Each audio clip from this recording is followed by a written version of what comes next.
পুরো পশ্চিমবঙ্গ জুড়ে যেরকমভাবে বন্য রাজ্য চলছিল এবং সরকার যেরকমভাবে মানুষদের ওপর পদে পদে বিপদে ফেলেছিলেন, সেখান থেকে মানুষের মধ্যে যে একটা ভয়, এই ভয়টা হচ্ছে বিরাট ব্যাপার। কেউ কোনো সত্য কথা বলতে গেলেও আটকে যাচ্ছিল এবং কেউ হয়তো কোনো ধর্মের ক্ষেত্রে জয় শ্রীরাম বলতে গেলেও সে একটা আটকে যাচ্ছিল। এখন একটা মুক্ত পরিবেশ পশ্চিমবঙ্গ জুড়ে আমরা করতে পেরেছি এবং মানুষ, জনগণ, প্রত্যেক সনাতনী হিন্দু যারা আছেন এবং প্রত্যেক কিছু মুসলিম যারা আমাদের রাষ্ট্রবাদী মুসলিম, তারা ভোট দিয়ে আজকে এই জয়টাকে এনেছে এবং মানুষের মধ্যে ভয় ভীতিটা দূর করেছে।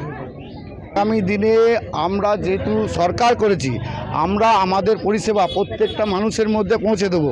কোনো মানুষের যে কোনো অসুবিধায় থাকবে না, কারণ যার অসুবিধা হবে তার পাশের বাড়ি সেই কাজটা করে দিতে পারবে। আমরা সেই রকমভাবে বিশ্বাসীভাবে দলটা এগিয়ে নিয়ে যাব, যাতে কোথাও কোনো বড় জায়গা যাওয়ার দরকার না। আপনার পাশের বাড়ির যে লোকটা বিজেপি করছে আপনি তাকে বলি, সেখান থেকে আপনি সুবিধা যাতে হয়ে যায়, আপনার কোনো অসুবিধা যেন না থাকে, আমরা সেরকমভাবে করব।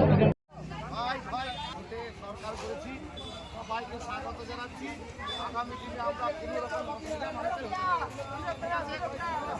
জয় শ্রীরাম, জয় শ্রীরাম, জয় শ্রীরাম।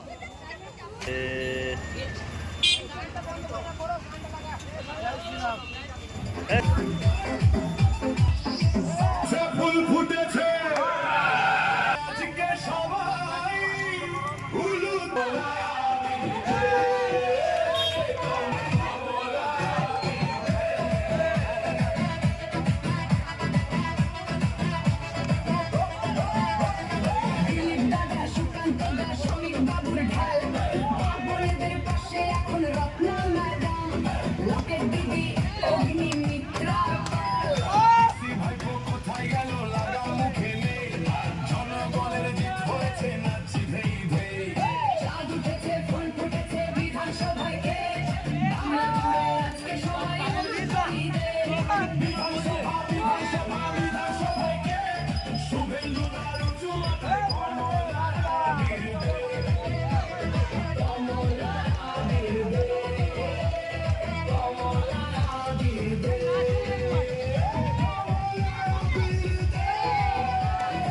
কৃষির দোষ